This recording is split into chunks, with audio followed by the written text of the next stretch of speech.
আচ্ছা, আমাদের এর পরের টপিক হচ্ছে পর্যায় সারণীর বৈশিষ্ট্য বা ক্যারেক্টারিস্টিক্স অফ পিরিয়ডিক টেবিল। ক্লাসের শুরুর দিকে কি এই অধ্যায়ের শুরুর দিকে আমরা বলছিলাম যে আমাদের এই যে পর্যায় সারণীর প্রত্যেকটা গ্রুপের তারপর প্রত্যেকটা পর্যায়ের আলাদা বৈশিষ্ট্য আছে। তো প্রত্যেকটা গ্রুপের এই যে 18টা গ্রুপ আছে, এই গ্রুপগুলোর বৈশিষ্ট্যগুলো সবগুলো পড়বো না, যেগুলো ইম্পর্টেন্ট সেগুলোই পড়বো। আর এটা হচ্ছে এক্সট্রা ক্লাস, তোমাদের বইয়ে এই টপিকটা নাই। আমি এটা পড়াচ্ছি কারণ হচ্ছে এটা কাজে লাগবে, অন্য টপিকগুলো বুঝতে গেলে এটা কাজে লাগবে, এই জন্য পড়াচ্ছি। তো চলো শুরু করি। এই যে প্রথম গ্রুপটা, এই যে 1 নম্বর গ্রুপটাকে বলা হয় থাকে ক্ষার ধাতু। এই যে হাইড্রোজেন বাদে, হাইড্রোজেন কিন্তু এখানে মানে এই লিস্টে হাইড্রোজেন থাকবে না। 1 নম্বর গ্রুপটাকে বলা হয় থাকে ক্ষার ধাতু। এবং এই যে 2 নম্বর গ্রুপটা বেরিলিয়াম, ম্যাগনেসিয়াম, এই গ্রুপটাকে বলা হয় থাকে মৃৎ ক্ষার ধাতু। তারপর এগুলো ইম্পর্টেন্ট না বেশি। তারপর হচ্ছে এই যে 16 নম্বর গ্রুপটা, এই যে অক্সিজেন, সালফার, এদের যে গ্রুপটা, এটাকে বলা হয় থাকে চ্যালকোজেন বা চ্যালকোজেন বলা হয় থাকে। এখানে 15 নম্বর গ্রুপটার একটা নাম আছে, যেটা নাম হচ্ছে নিকটোজেন গ্রুপ। এই যে নাইট্রোজেন, ফসফরাস, এটা নিকটোজেন গ্রুপ। এবং 16 নম্বর এটা হচ্ছে চ্যালকোজেন বা চালকোজেন গ্রুপ। এরপর 17 নম্বর এইটা একেবারে বেশি ইম্পর্টেন্ট সবচেয়ে, ফ্লোরিন, ক্লোরিন, ব্রোমিন, আয়োডিন, এটা হচ্ছে হ্যালোজেন গ্রুপ। এবং 18 নম্বর এইটাও অনেক ইম্পর্টেন্ট, এটা হচ্ছে নিষ্ক্রিয় গ্যাসের গ্রুপ। হিলিয়াম, তারপর হচ্ছে নিয়ন, আর্গন, ক্রিপ্টন, জেনন, রেডন, এটা হচ্ছে নিষ্ক্রিয় গ্যাসের গ্রুপ। আমি এখানে একটা ছক দিয়ে দিচ্ছি, এটা স্ক্রিনশট দিয়ে রাখতে পারো অথবা নোট করে রাখতে পারো, এটা একেবারে মুখস্থ করে নেবা। গ্রুপ 1 হচ্ছে ক্ষার ধাতু, এই যে গ্রুপ 1 হচ্ছে ক্ষার ধাতু। গ্রুপ 2 হচ্ছে মৃৎ ক্ষার ধাতু, এই যে গ্রুপ 2 হচ্ছে মৃৎ ক্ষার ধাতু। তারপর গ্রুপ 15, এই যে 15 নম্বর গ্রুপ যেটা নাইট্রোজেন, ফসফরাস, আর্সেনিক, এটা হচ্ছে নিকটোজেন গ্রুপ। গ্রুপ 16 হচ্ছে চ্যালকোজেন গ্রুপ, এই যে গ্রুপ 16 চ্যালকোজেন গ্রুপ। এবং গ্রুপ 17 হচ্ছে হ্যালোজেন গ্রুপ। এবং গ্রুপ 18 এটা হচ্ছে নিষ্ক্রিয় gas.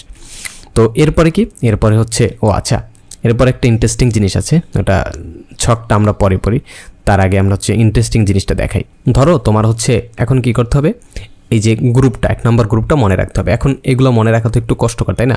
Lithium, sodium, potassium, rubidium, caesium, francium, এগুলো তো মনে রাখা একটু কষ্টকর, প্রথম দিকে মনে রাখা কষ্টকর, বাট আস্তে আস্তে এটা মুখস্থ হয়ে যাবে, তখন আর কোনো ছন্দ লাগবে না। এখন আমাদের বড় ভাইরা কিছু টেকনিক আবিষ্কার করছে। ধরো তুমি একটা লাইন মনে রাখতে পারো, যে লাইনটা হচ্ছে এরকম, লিনাকে রুবি, আবার কি প্রবলেম হলো ট্যাবটায়, আবার মুছে আবার লিখি। ওকে, ঠিক হয়েছে। এখন দেখো এই যে যেটা বলছিলাম, যে প্রথমে যে গ্রুপটা, এটা কিভাবে আমরা মনে রাখতে পারি। প্রথম গ্রুপটা মনে রাখতে পারি একটা ছন্দ দিয়ে। ধরো তুমি একটা ছন্দ চিন্তা করলা, যে লিনাকে রুবি ছেঁচে ফেলেছে। এটা কিন্তু জাস্ট মনে রাখার জন্য ছন্দ, এটার কোনো মানে নেই। তো লি দিয়ে লিথিয়ামকে মনে রাখতে পারো, লিথিয়ামকে না দিয়ে Na, সোডিয়ামকে মনে রাখতে পারো, কে দিয়ে পটাশিয়ামকে মনে রাখতে পারো, রুবি বা রবি যেটাই বলো, রুবি দিয়ে রুবিডিয়ামকে মনে রাখতে পারো, সেচে এটা দিয়ে সিজিয়ামকে মনে রাখতে পারো, এবং ফেলেছে এটা দিয়ে ফ্রান্সিয়ামকে মনে রাখতে পারো। এরকম প্রত্যেকটার জন্য ছন্দ আছে, আমি নেক্সট স্লাইডে দেখাচ্ছি, প্রত্যেকটার জন্য ছন্দ আছে। তারপর ধরো 2 নম্বর যে গ্রুপটা, 2 নম্বর গ্রুপ মৃৎ ক্ষার ধাতুর যে গ্রুপটা, এটাকে তোমরা মনে রাখতে পারো যে বিরিয়ানি, মোংলাই, কাবাব সরিয়ে বাটিতে রাখো, এরকম করে মনে রাখতে পারো যে বিরিয়ানি, মোংলাই, কাবাব সরিয়ে বাটিতে রাখো। এটা কিন্তু জাস্ট যে আমার ছন্দ বা যে এটা কিন্তু, এগুলো কিন্তু হচ্ছে প্লাস সিরিজের বই আছে, যেগুলা ইন্টারমিডিয়েটে এডমিশনের সময় যে প্লাস সিরিজের বই বলে, কেমিস্ট্রি প্লাস, ওইগুলোর ভিতর থাকে। তারপর হচ্ছে উদ্ভাসের কিছু বই আছে, উদ্ভাসের কনসেপ্ট বুক, ওইগুলোর ভিতর থাকে, ওইখান থেকে আমি বলতেছি। তো তোমরা চাইলে ওইখান থেকে আমি দেখাই দিচ্ছি, বাট তোমরা এই ছন্দগুলো ইউজ করে মনে রাখতে পারো, আর চাইলে নিজেরাও ছন্দ তৈরি করে নিতে পারো। অনেক ক্ষেত্রে দেখবা ছন্দ নাই, তো ওই ক্ষেত্রে নিজেদের ফ্রেন্ডদের নাম দিয়ে বা নিজের প্রিয় কোনো বস্তুর নাম দিয়ে, ওইগুলো দিয়ে মনে রাখতে পারো, তাহলে ওইটা আরও বেটার হবে তোমার জন্য। আচ্ছা, আমি ছকটা দেখাই দিই, ওইখান থেকে তোমরা স্ক্রিনশট দিয়ে নাও অথবা মুখস্থ করে নিও, ওইখান থেকে লেজার পয়েন্টারটা নিয়ে নিই। ওকে, এই যে ছকটা, এটা দেখো, প্রথম যে গ্রুপটা, এটা মনে রাখতে পারো লিনাকে রুবি সাজাবে ফ্রান্সি, দেখো ওরা একটু অন্যভাবে লেখছে। তারপর হচ্ছে 2 নম্বর গ্রুপটা বিরিয়ানি, মোংলাই, কাবাব সরিয়ে বাটিতে রাখো। তারপর হচ্ছে 13 নম্বর গ্রুপটা, যেগুলো ইম্পর্টেন্ট ওইগুলোর কথাই বলছে, এই 1, 2 একেবারে ফুল মুখস্থ করবা। তারপর হচ্ছে 15, 16, 17, এইটা এই যে 13 এবং 14 মুখস্থ না করলে 15, 16, স্পেশালি 16 এবং 17 নম্বর গ্রুপটা, 16, 17, 18 নম্বর গ্রুপটা দেওয়া না, 18 নম্বর মাস্ট মুখস্থ করতে হবে, 17 এবং 18। 18 নম্বর হচ্ছে নিষ্ক্রিয় গ্যাস, যে হিলিয়াম, নিয়ন, আর্গন, ক্রিপ্টন, জেনন এবং রেডন, এটা মুখস্থ করে নেবে একেবারে। তো এই হচ্ছে মানে পর্যায় সারণী মুখস্থ করার বা পর্যায় সারণী গ্রুপগুলো মুখস্থ করার টেকনিক। আশা করি টেকনিকটা তোমাদের কাজে লেগেছে। এই যে এখান থেকে ভালোভাবে একটু দেখে নাও। ওকে, আমি আর প্রত্যেকটা আলাদা আলাদাভাবে বলছি না। ওকে, এরপর কি আছে, এরপরে হচ্ছে এই যে প্রত্যেকটা গ্রুপের আলাদা আলাদা বৈশিষ্ট্য, এইটা কিন্তু ইম্পর্টেন্ট। যে 1 নম্বর গ্রুপের কথা যেটা বলছিলাম, যেটাকে বলছিলাম ক্ষার ধাতু, এটার ইংলিশ হচ্ছে অ্যালকালি মেটাল। তো এটা একটা ধাতু, তো মেটাল অবভিয়াসলি। তো এই ক্ষার ধাতু, এটার বৈশিষ্ট্য কি? এটার বৈশিষ্ট্য হচ্ছে পর্যায় সারণীর প্রথম গ্রুপ বা শ্রেণীকে ক্ষার ধাতু বলা হয়ে থাকে। যে 1 নম্বর গ্রুপ যেটা বা 1 নম্বর শ্রেণী যেটা, এটাকে ক্ষার ধাতু বলা হয়ে থাকে বা অ্যালকালি মেটাল বলা হয়ে থাকে। এই শ্রেণীর মৌলসমূহ অ্যাসিডের সাথে বিক্রিয়া করে লবণ ও পানি উৎপন্ন করে। এইটা একটা ইন্টারেস্টিং ব্যাপার, এটা মনে রাখবে, একেবারে সারা জীবন কাজে লাগবে কেমিস্ট্রি পড়তে গেলে।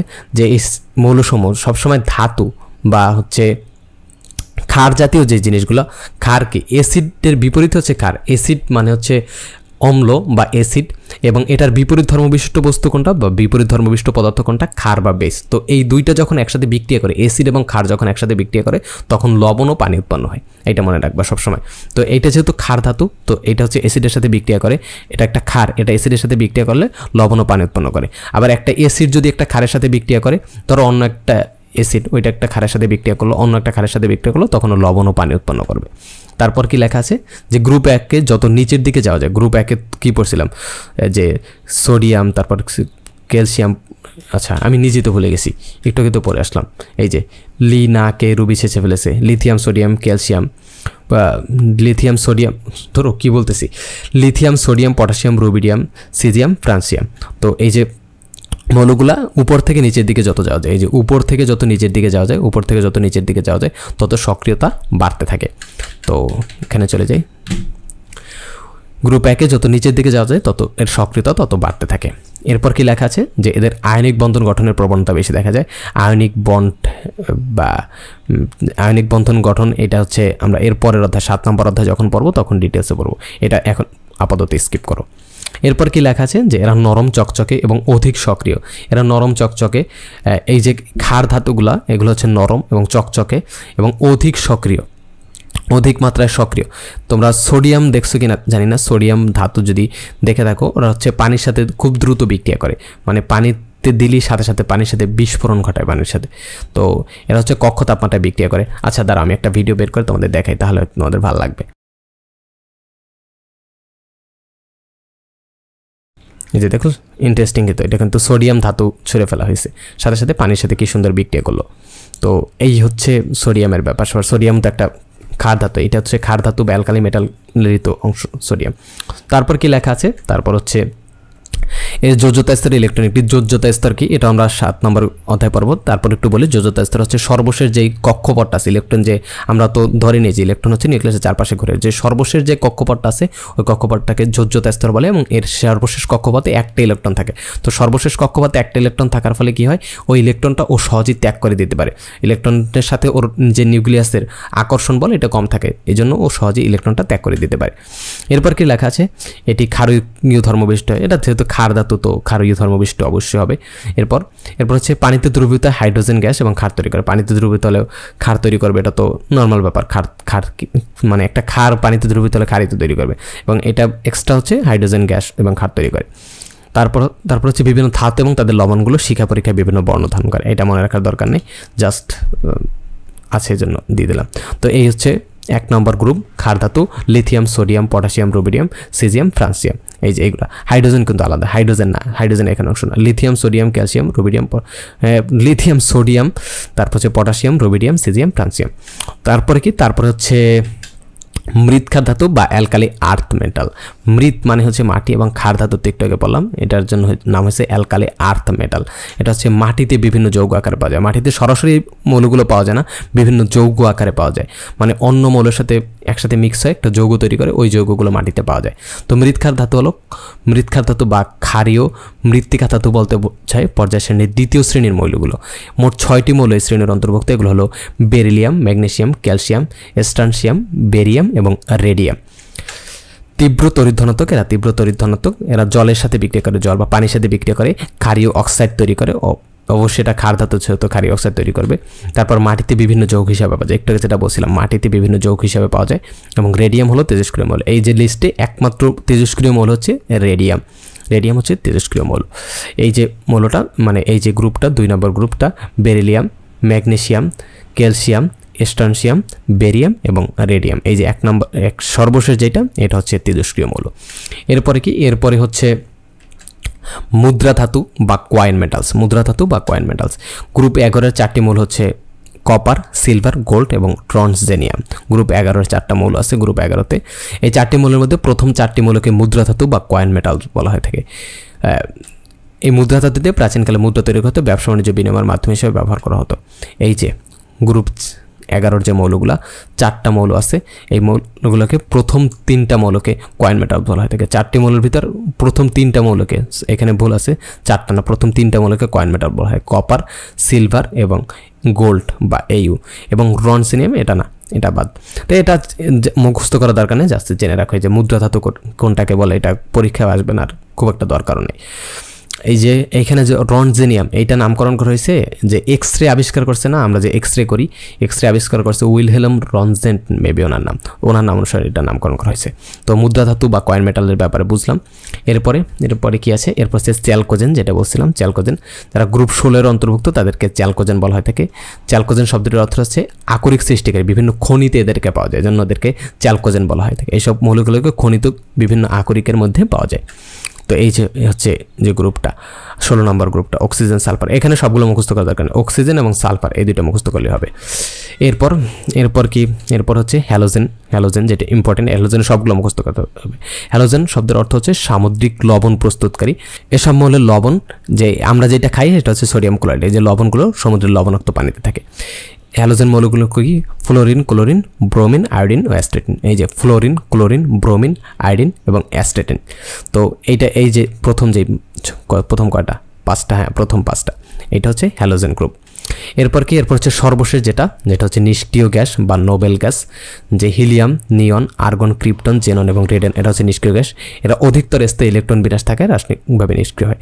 ইলেকট্রন বিন্যাসের ক্ষেত্রে যদি এদের সর্বশেষ যে কক্ষপথের ইলেকট্রন বিন্যাস অনেকটা এইরকম হয়, NS2 NP6। এখানে দেখো পুরো কক্ষপথই কিন্তু পূর্ণ, তাই না?